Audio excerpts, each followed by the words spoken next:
The following is a production of DallasCowboys.com and the Dallas Cowboys Football Club. How about them Cowboys? Yeah, go Cowboys! This is Mick Shots, streaming live on DallasCowboys.com and the official Dallas Cowboys app. Now, here are Bill Jones, Everson Walls, and Mickey Spagnola. And it is a Thursday at noon here at the Star in Frisco, and that can mean one thing and one thing only. Everson Walls is in the parking lot and headed this way. Bill Jones with Mickey Spagnola as we preview Cowboys, Giants, and this is like a Wednesday for the team because It's a Monday night game this week. And so if it's Wednesday, they are returning to practice. It was a walkthrough yesterday, right? And they are indoors, so this must be an important game. Oh, there you go. And or is it because it's 99 degrees outside? On the first day of fall, it's like 99 degrees. What is the temperature out there? It is unbelievably hot here in Dallas-Fort Worth. Well, mine says it's 90 and it feels like 100. Yeah. It's anyway. Welcome to Dallas. Yes, it usually cools down a little bit by September 22nd, though. Absolutely. All right, I just can't wait. Everson is going to be walking through that door here momentarily, and so do you have a fine in mind for him? And I think we need to collect right there. You go. He's got to throw a party for us. There you go. All right, we're going to have a special guest here at the bottom of the hour as well. John Schmeelk of the Giants. We've had him on several times. He's got a neat title. It's managing producer for radio and TV. But he's kind of like us.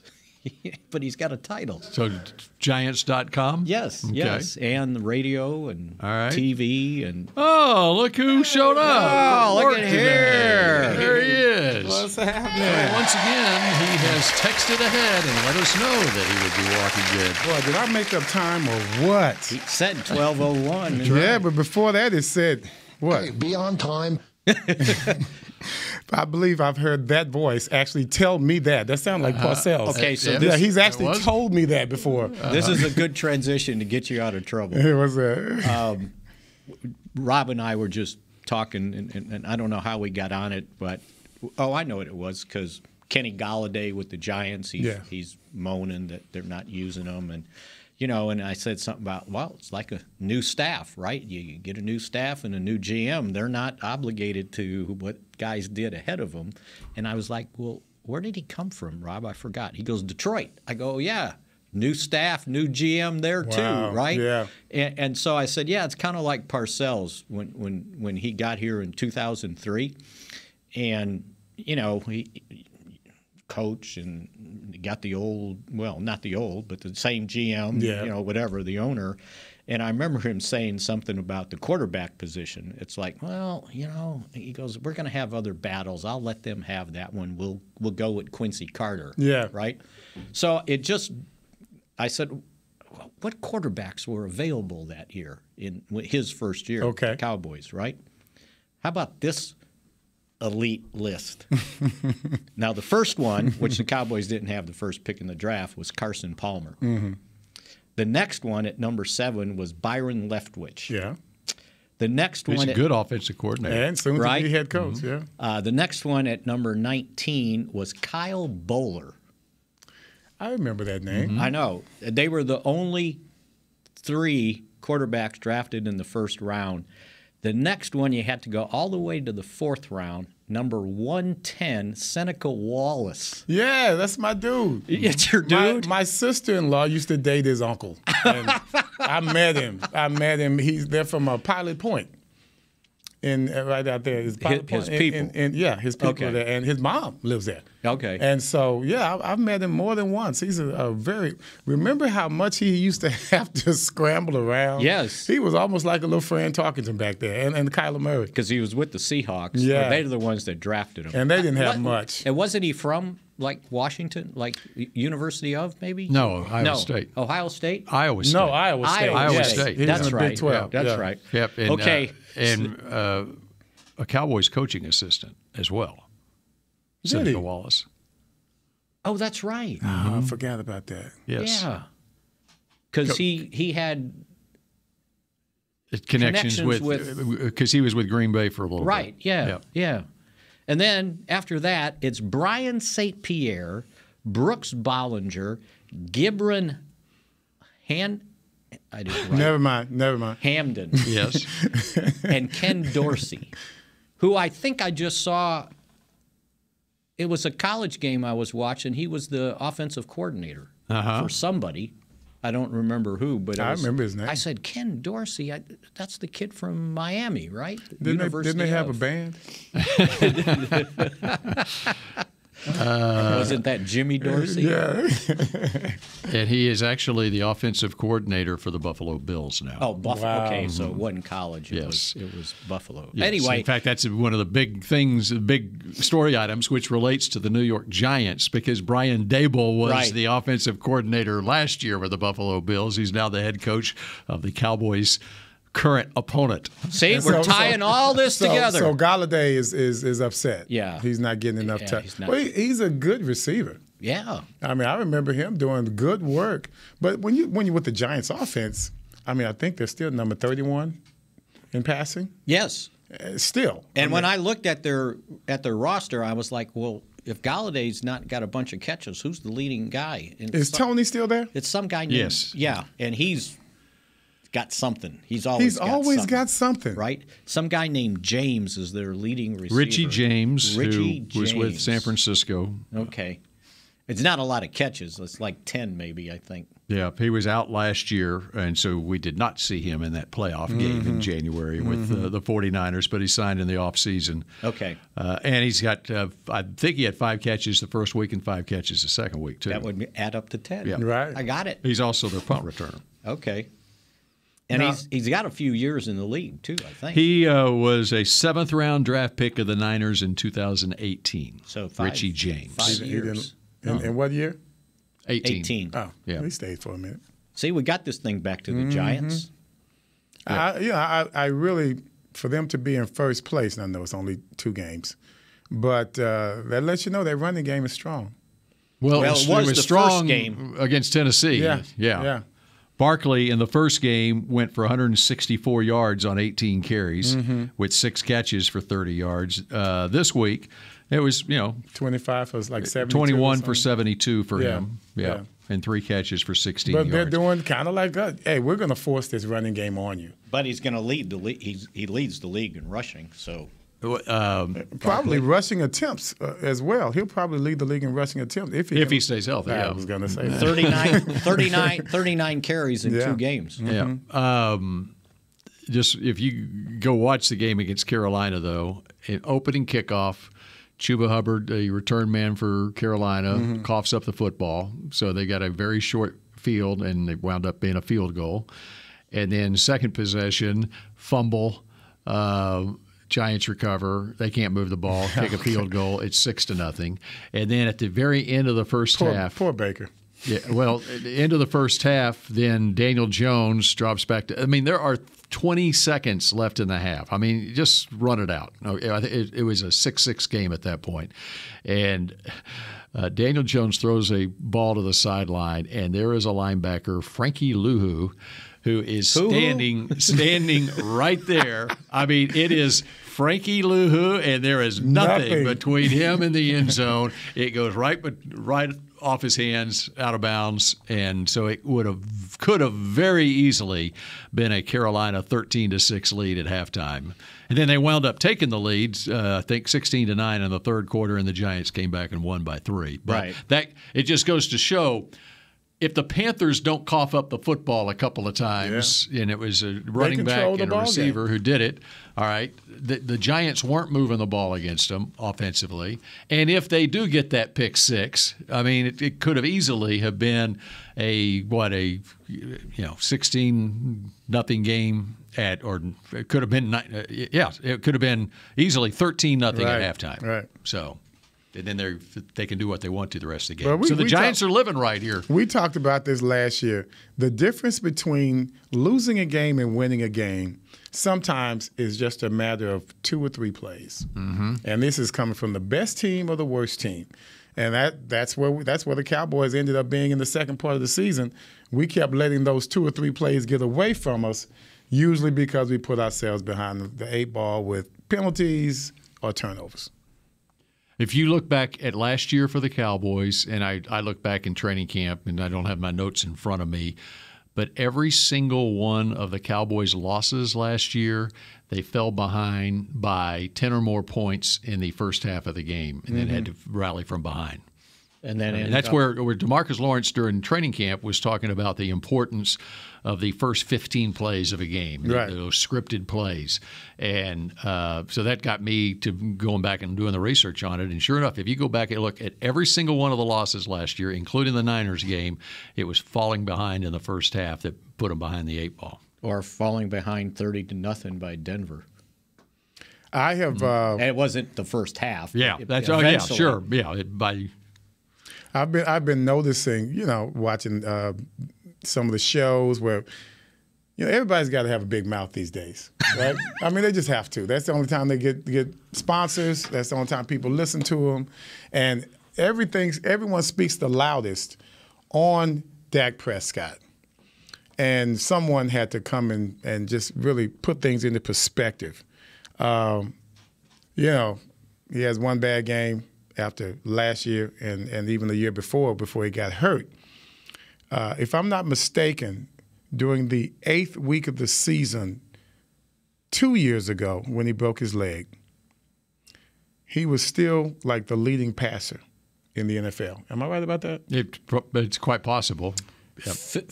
He was 5th. It was the 5th. No, it happened in the 5th game, but he's saying by the 8th game, his stats were still he was still the leading passer. And so you have these guys who don't know what the heck they're talking about, running backs, linebackers. They're saying he doesn't know how to make the progressive steps. I saw that. And that is so silly to say something like that for someone that had so many yards, so many touchdowns. And last year, his quarterback rating was 3rd. Come on, man. 3rd best. Come on. Let's just stop. And he nearly completed 70% of his passes. Let's just stop. It was 68 point something. And 37 touchdown passes, which no quarterback in franchise history has had that. Thank you. That was the most.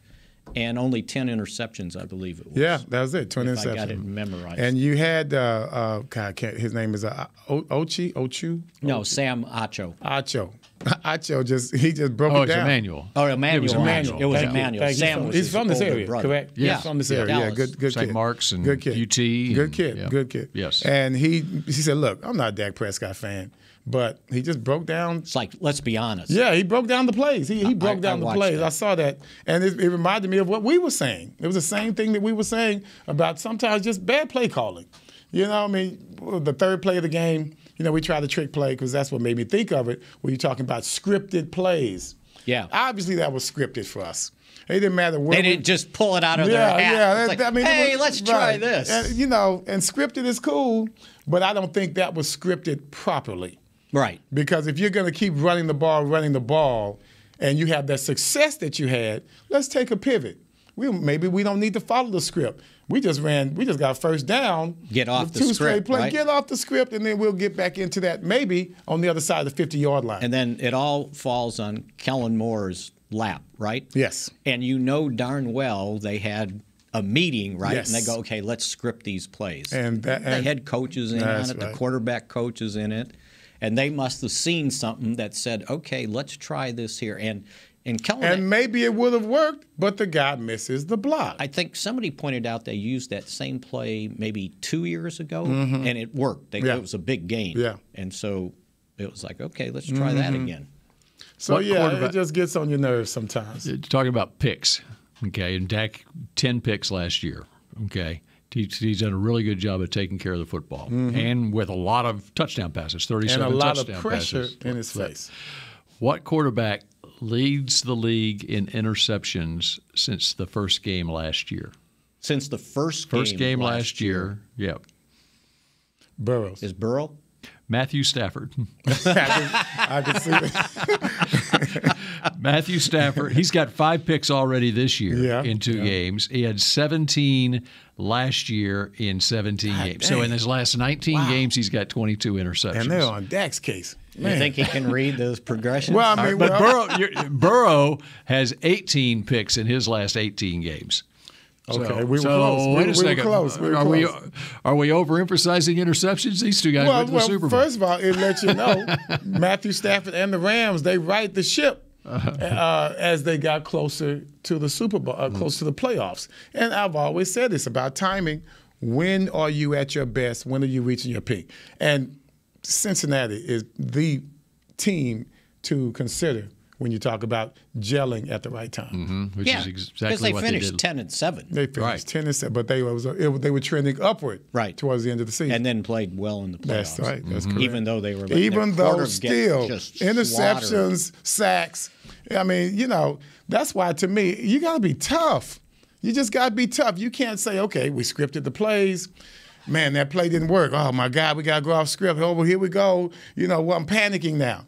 You can't panic in sports, not if you want to be on the winning team. So, speaking of quarterbacks, I just saw this. Fields, the Bears quarterback,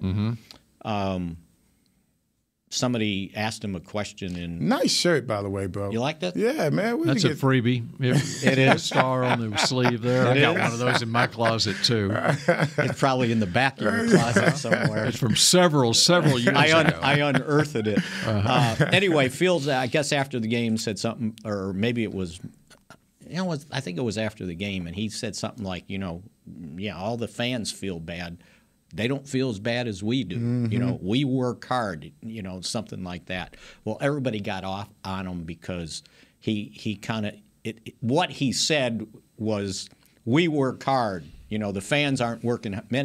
Meant about football. Right. Well, they all took it as, he thinks we don't work hard in our lives. Oh, shut up. And he got grief. So now he had to come back and explain what he was saying.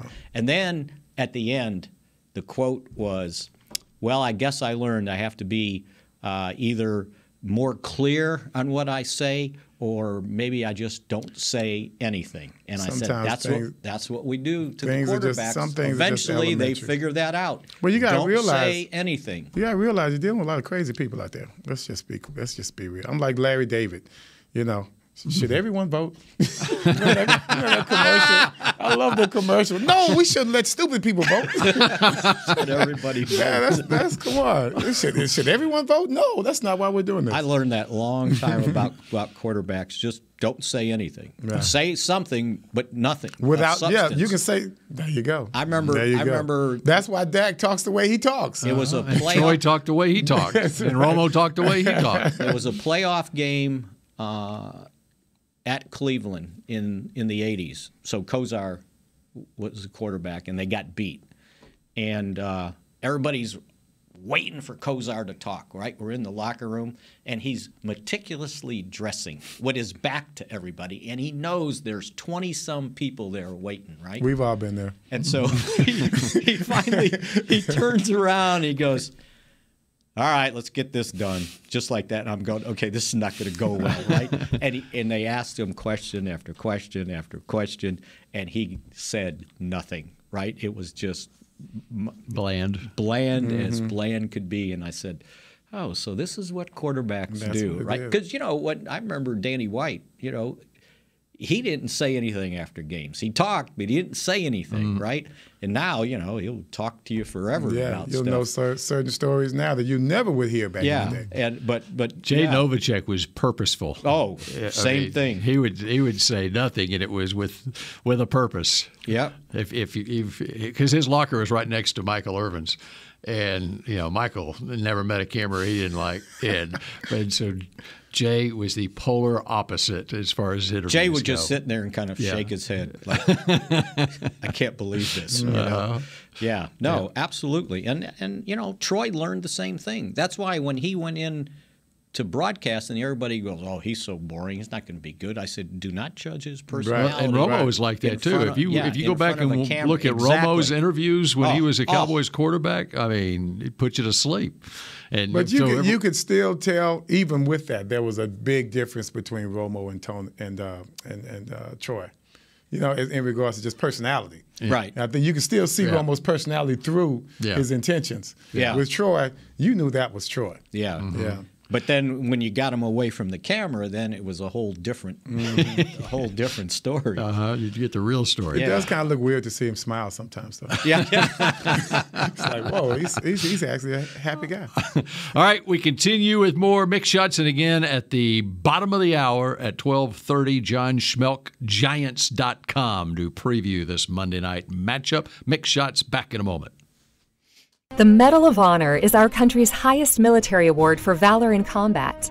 More than 40 million individuals have served in the armed forces since the Civil War. Fewer than 4,000 have received the Medal of Honor. The National Medal of Honor Museum will be a place to preserve these legacies and inspire America.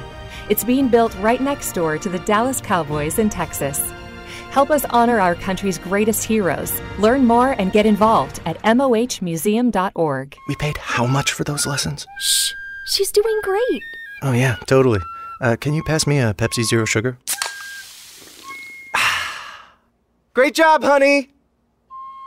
Oh, look at that. That's not the end. No way. Now it's time for the encore. You know what? You're right. 5 times? Not enough times. For everyone who traded in rock concerts for their kids' recitals, you've compromised enough. Pepsi Zero Sugar. That's what I like.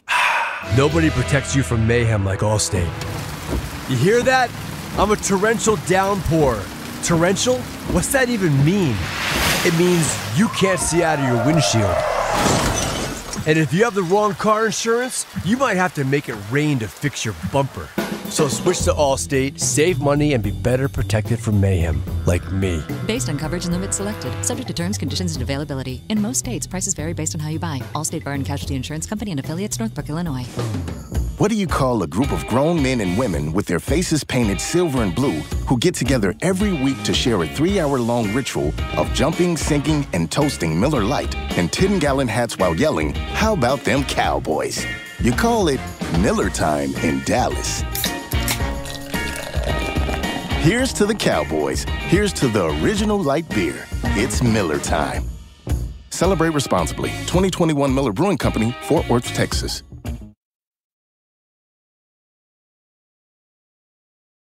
Back to Mick Schutz. K-Post Roofing and Waterproofing, proud partner of the Dallas Cowboys. From corporate homes to your home, have your roof checked by choice, not by chance. Call now, 214-225-4860, kpostcompany.com. Okay, Mickey Spagnola, I want an update on Mike McCarthy and what he has to say about this team as we had a press conference this morning. We did. It sounds like Michael Gallup's getting really close to being at least a participant in Monday's game. Mm-hmm. He wouldn't say it. He's basically will make that decision on Monday or Sunday. But he did point out, we're not going to, if he does play, he qualified it, he's not going to go out there for 70 plays. We'll kind of integrate him into the game and not give him too much. But it sounded like there's a chance that he would play, and it sounded better than 50-50. I don't know if you listened, but just me reading between the lines. I think the other guys are still out, Curse, McGovern. Schultz, they're going to take it up to Monday, but I don't know about that one. I still think they cleared that roster spot for a reason by releasing Dennis Houston, who I didn't see anything official on, but I saw somebody reported that he cleared waivers. They did clear waivers. I know That's that. what I heard. And they signed him to the practice squad, or they were going to. Yeah, the plan was to. And Micah Parsons supposedly has a cold and is not practicing today. It's 99 degrees outside, and you got a cold? That's crazy, isn't it? That's the worst time to have it. You know what it is? It's I run into this. No, I run into this at work, not this work, but my other work. Yeah. It is so cold in that in the newsroom, building, and right? then you go outside, it's 100 degrees. It's a change in temperature. Well, walk down the hallway and it's here. cold in this building today. Right. And it's still hot outside. I know it. Jeez. It was killing me at this event I was at this morning. The feel like was 100. Yeah. And the Cowboys have re-signed Mika Tafua to the practice squad. Oh, they did. The edge rusher from Utah who was in training camp, and he had got picked up. I can't remember what team picked him up. Did they just do that? And, yes. Okay. They just re-signed Mika Tafua. I liked him in preseason games. And I hated to see him. So they had a spot? That's an example of there's a guy, they got picked up by another team, and then they're doing their own roster maneuvers on other teams, and he becomes available, and so he's signed to the practice squad. So they had a spot, or they have to create one? So I have not heard. I just what Michael Gilkin has reported that they have re-signed defensive end Mika Tafua to the practice squad. Do you think this being a late game, Monday game, that allowed Michael to maybe participate? Maybe if it was a Sunday game, he wouldn't. But he was only going to get the same amount of practice this week. Because you talking about Gallup? Yes. Okay. Yesterday was just a walkthrough. Mm-hmm. So they would have their normal 3 practices, and I think if he gets through it well, then especially the padded one. And as McCarthy pointed out, which I think everybody forgets, tomorrow will be his second padded practice since last year. He didn't go through training camp. And as I try to remind everybody, you don't want to be Chris Godwin or the Tampa Bay Buccaneers with Chris Godwin when you brought him back for the opener and then he pulls a hamstring. I know. It's not the knee, though. No. Yeah, knee's good. Knee's good. It's the rest of it. It's the rest of it that has to adapt. Yeah. And it's the same thing with Jason Peters. He hadn't had pads on till last week, since the last game of the season last year. And they looked heavier. So, and it's not about any injury. You just got to get your body ready. And Dennis Houston is back on the practice squad. Mm-hmm. All right. Okay. Just with what the Cowboys did with Dennis Houston, I mean, here's a guy that played 60 snaps the first 2 games of the year. I mean, he was their third receiver and able to get him through waivers, get him to the practice squad. This is going on all around the league. These player personnel guys like Will McClay, they need raises with the new rules. I mean, it is amazing how different it is in the NFL now, where you have the comings and goings on injured reserve with all the new rules with the expanded practice squad, and you can put veteran guys on the practice squad too and everything. I cannot imagine what the workload is on Will McClay and his crew right now, just keeping up with everything. With every other roster. Right. And you can imagine what it's like for the Cowboys. They make this decision. They want to keep Dennis Houston on this roster, and they've got to weigh, when they look at their entire roster, what player has the least chance of getting picked up by another team. Well, that guy was an undrafted guy, and so other teams probably, he's a rookie. He doesn't have connections in the league with other coaches, and so people don't know about him, and so there's a better chance he can clear waivers. And if you look at the waiver wire this week, there are probably a half dozen other teams that have Dennis Houstons on that. No, you said it yesterday. You said everybody's got a Dennis Houston, and you're right. And maybe not to the extent that Dennis Houston was actually played 60 snaps the first couple of games, but they have guys they like the Cowboys Dennis Houston. At a wide receiver position. Right. I mean, we talked about it when they cut Malik Davis, the running back, right? And my point was everybody's got a Malik Davis in training camp, right? Somebody that stands out, but undrafted. But it's even more so. This is the first year where it is really such a mind-boggling process for that personnel Why staff. just this year? Why? Because more so than the last couple of years, because you had the COVID restrictions the last couple of years. Now they had expanded the rosters, but players had to go through COVID protocols to come into your building and so forth. Now they're free. They're blowing and going. The Cowboys had 6 or 7 guys out here for a workout yesterday, and it's just so that they know where they are in case they have a need. Would you call that just back to normal? It's back to normal. Yeah. It's back to normal, but what is not the old normal are the new rules. And so with the expanded practice squad, you can have up to 6 veteran players on your practice squad, and the injured reserve rule, where you have an unlimited number of players during a season who can go on injured reserve for the 4 weeks and then come back and play. Shoot, you go back 10 years ago, there was nobody you could bring back. No. You think they're dealing with some type of algorithm?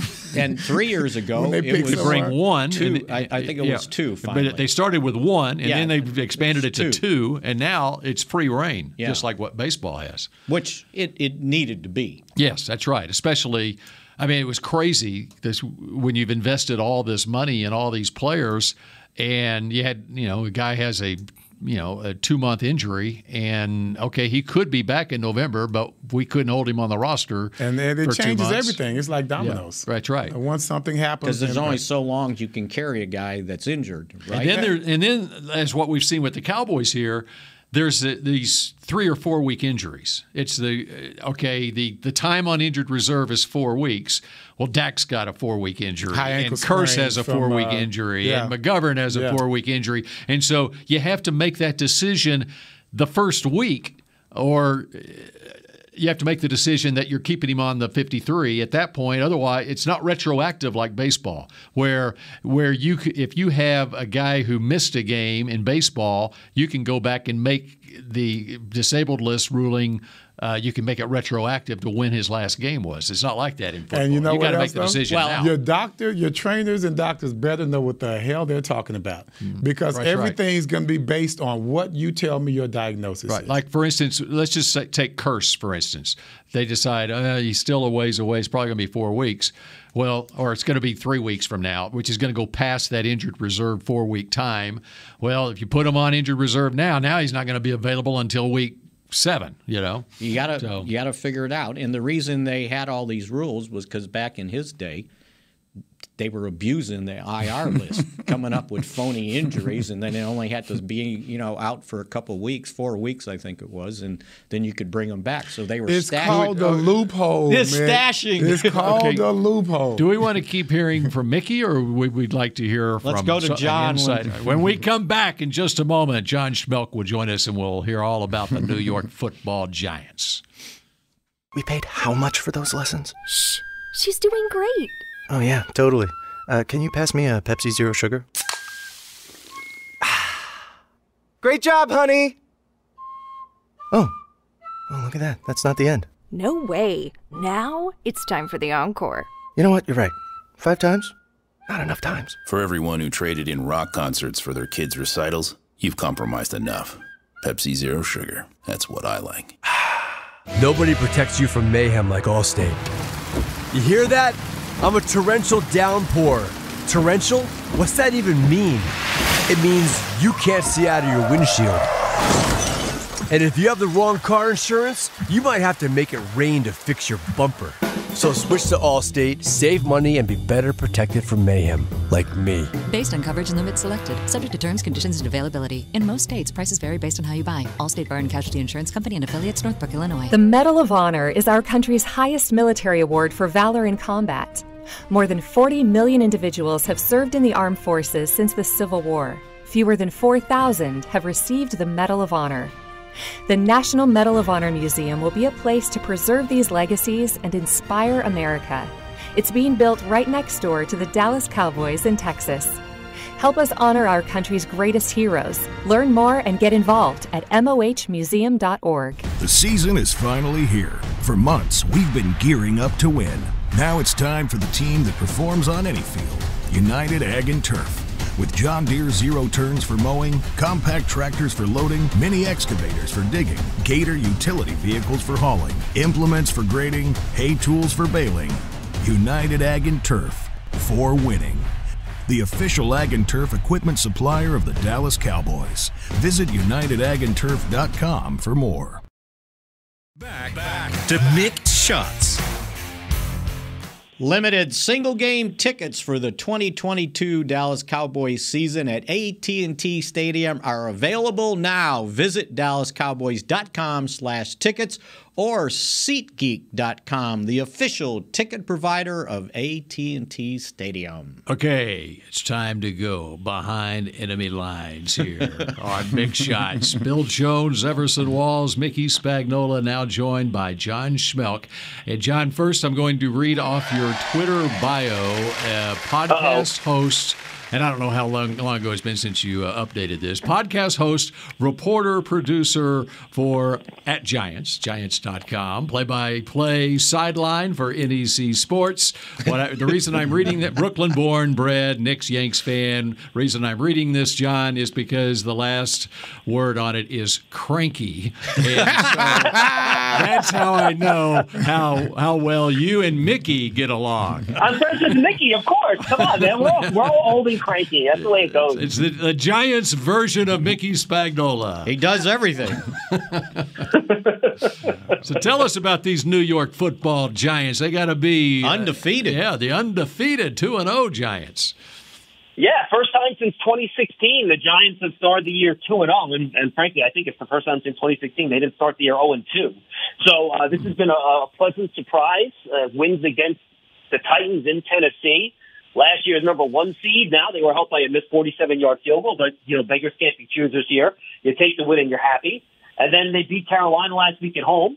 Now the teams, I think there are 5 other teams that are 2-0. The Giants have by far the lowest point differential at +4, so they've won 2 very close games, and they've done it by running the football, and they've played pretty solid defense. They're only averaging 20 points per game, so it's not like this is some high-flying offense here, but they've won it like old-school Giants football, running the ball, playing good defense, and so far they've come away with 2 victories. They'll try to do it again on Monday night, and what I bet you guys also think is going to be a kind of like a old-school, drag-it-out, grind-it-out type of game. So, John, winning the first 2 games, what has that done, I think, for the energy in the locker room with a new coaching staff and you get off to a start like that? Well, you guys know how it goes. Whenever you get a new regime in, everyone's happy, lollipops and sunshine, and everything's great. Until you start playing games, and you lose a couple, and then you're like, maybe it's the same. So I think when you win the first 2, I think it does reinforce everything the new regime has been, talking to these guys about and the way they've coached them in the offseason. And I think it just gives these guys a lot of confidence that what they're doing is working. It reinforces everything the coaches say. So I do think in that way, it's a real good start to tell the players what they're doing is working, and it motivates them to continue to, follow the program and do what the coaches are telling them to do. Yeah, I would think that Saquon's health really does make a difference. Of course, between last year and this year. Jones didn't have to carry the load and get knocked silly against the Cowboys like he did trying to run touchdowns. He can hand the ball off now to Saquon. And Everton 100%. That way he, because he is a very high-spirited young man, it seems like. And he has a lot of pride. Sometimes that pride gets him into a lot of trouble with interceptions and having collisions with players that he shouldn't be having collisions with. Has he gotten any smarter? It's actually funny. Brian Daboll has not been shy about using Daniel Jones in the run game. He really hasn't. He's still using him. Daniel Jones sealed the game last week against the Panthers with a naked boot. They decided to run the ball for the first down. That sealed the game. So, look, he's going to run the ball. And he's a big guy. Like Daniel Jones is 6'3", 220. It's not like he's a small, slight guy. And he's fast. He's kind of fast, too. And he's fast, absolutely. But he has taken some hits, and he has not been able to stay healthy. He's missed, I think, 5 games out of each of the last 2 years, 5 in each year. So, it's something that has to improve. So, but they're not afraid to use him as a runner. But you're right about Saquon Barkley. I mean, Saquon Barkley put this team on his shoulders in week 1 and basically won the game on his own. He had a 60-yard run. He had a 30-yard run. Then on the game-winning 2-point conversion, there was a linebacker that had, two linebackers really, that had him dead to rights in the backfield, and he made both guys miss to score the game-winning 2-point conversion. So his health, and he's really the most explosive player on the offense. He's their big play guy. He has made all the difference early in the year. All right, a couple of defensive guys I want to ask you about. One is and it's the health status of both of them. One would be Leonard Williams, and the other one would be the first-round draft pick, Kayvon Thibodeau, who suffered a sprained MCL, I think it was about a month ago right now, in August 22nd or so. Is there a chance Thibodeau plays Monday night, and what about Leonard Williams? Yeah, I think Leonard Williams probably not. He hurt his knee last week. He's day-to-day, but Brian Daboll labels everyone day-to-day. Kayvon Thibodeau's been day-to-day for a month. So I don't think Leo's going to go, but it looks like Thibodeau and also Azeez Ojulari, their other edge rusher, who was their second-round pick in 2021, who had 8 sacks last year, both those guys practiced and did team reps yesterday. So that's a pretty good sign that both of them could be ready to go on Monday night. So I think there's a good chance Thibodeau and Ojulari go. Thibodeau, I think, is maybe a little bit ahead of Ojulari. I think it's doubtful Leonard Williams is able to go, which really is a big hit. He's probably their best defensive player. So that could be a problem for them. And I'm going to ask you guys, how about Michael Gallup and Dalton Schultz? Are they going to play? Michael Gallup. We're not talking. I think Michael Gallup is getting closer. They haven't definitively said yet. So it's one of those things, John, see how he does going through practice this week, because this will be basically his second full week of practice since the surgery back in February for his ACL. So it looks like he's getting closer. Schultz, I don't know about that one. He's got a sprained PCL is what's been reported. So we need to see what goes on there, which is somewhat problematic if he can't, because the two other tight ends on the 53-man roster are both rookies, a draft choice Ferguson and then Hendershot, a free agent rookie. So that's a little bit of a problem for him if, indeed, Schultz can't go. So, and this may be a silly question since Barkley ran the ball so well, but one of the things I think we all knew that the Giants had to improve on was the offensive line. So how do you think they've performed after these first 2 games? Their run blocking has certainly been better this year. I don't think that's even something you can debate. In years past, Saquon was getting a handoff, and he had a guy or two just waiting for him in the backfield. It's been better this year. Andrew Thomas is playing like a Pro Bowler, all-pro level left tackle. He's kind of really rounded into form in his third year. He's been great. Rookie Evan Neal, their other first-round pick, he was the seventh overall, playing right tackle. He's played well for a rookie. I think you could probably equate his performance to what Tyler Smith has done for you guys. You know, they've had some reps that you would like a little bit better, but overall, he has not been a big issue. Where the Giants have struggled the most is pass protection on the interior of the offensive line. There are 2 guards, Mark Lewinsky and then Josh Azudu and Ben Bredesen are rotating a left guard, and their center, John Feliciano. They've given up a lot of pressures the first couple of weeks. So if you want to pinpoint an area where you can kind of get to the Giants and on the offensive line now, their pass pro inside the first 2 weeks has been problematic. Okay, Michael Parsons appreciates that. What's the scene going to be like there on Monday night? 2-0, and understand it's a whiteout, and you got guys going into the Ring of Honor, and Everson wishes he could be there. What's it going to be like Monday night? Yeah, look, and Wink Martindale, the Giants defensive coordinator, spoke to the media today, and he was like, yeah, you guys did a great job last week. The fans, you got to come out, you got to bring in more. So, and usually the evening crowd on a Monday night, you know, the Giants have a bit of an older season ticket base and fan base, and I think, you know, Sunday 1 o'clock it's an older crowd. But I think a younger, more vociferous crowd will come out on a Monday night. I think it's going to be pretty loud. I think the fans are going to be into it. They're going to try to make it difficult for Cooper Rush to communicate. You know, they can call to the line, audibles, things like that. I think the crowd's going to be into it. And you mentioned, we have at halftime into the Ring of Honor, you have Otis Anderson, Joe Morris, Rodney Hampton, 3 running backs, a couple of teammates of Everson. Leonard Marshall is going in. Ronnie Barnes, who ran the medical department. Ronnie's the dude. Well. That was my guy. He used to shave my bunions for me. He used to shave my bunions for me. Shave them? Hey, I had to have my feet taken care of, man. Ronnie was my dude. How do you shave bunions? You know, it was the corns. It's just, the corn on the toes. You got to shave them off. Okay. Yeah. I mean, that exact type of stuff is why Ronnie's going into the Ring of Honor. Yeah, right. This is the kind of information you get on Mick Shots, okay? In fact, I think in the Giants Legacy Club it'll be Ronnie Barnes, shaver of bunions. I think that's going to be on the podcast, honestly. So it sounds like they're making up for lost time with all these guys going into the Ring of Honor. Yeah, look, you know how it goes with COVID. You're not many people in the building, so they have to get a couple of years without putting guys in. Boy, I looked this up. I think the last 2 guys to go in were a few years ago. So, yeah, and I think once they took one of the running backs, either Otis, Joe Morris, or Rodney Hanson, they want to take the other two because all three kind of had a similar impact on the team. So, you know how it goes. When you have a long and storied history, you always feel like you're leaving somebody out, and it gets really hard to figure out who kind of goes into those things and who doesn't. Hey, I got a quick story for you about Parcells in this similar situation. He comes to Texas Stadium in 1986 with the Giants. We just happened to have picked the 25th anniversary team at halftime for the Dallas Cowboys. According to rumor, he's talking to Maurice Carthon. They're in the tunnel watching us celebrate the 25th anniversary. I happen to be one of those guys. I'm still in uniform. And so we're on the podium and all that kind of stuff.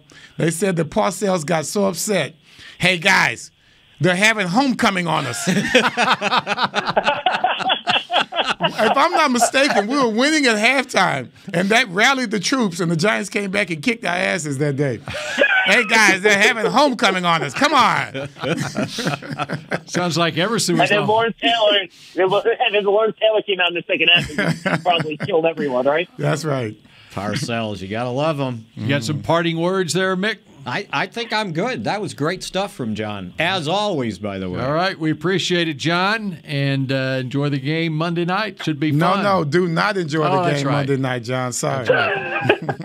Appreciate it, guys. Cranky northern version of Mickey signing off. There you go. That's right. Absolutely. Cranky John Schmelk. Cranky John. All right. And we're out of time here on this edition of Mick Shots for Cranky Mickey Spagnola and Everson Walls. I'm Bill Jones, and we'll talk at you again tomorrow at high noon.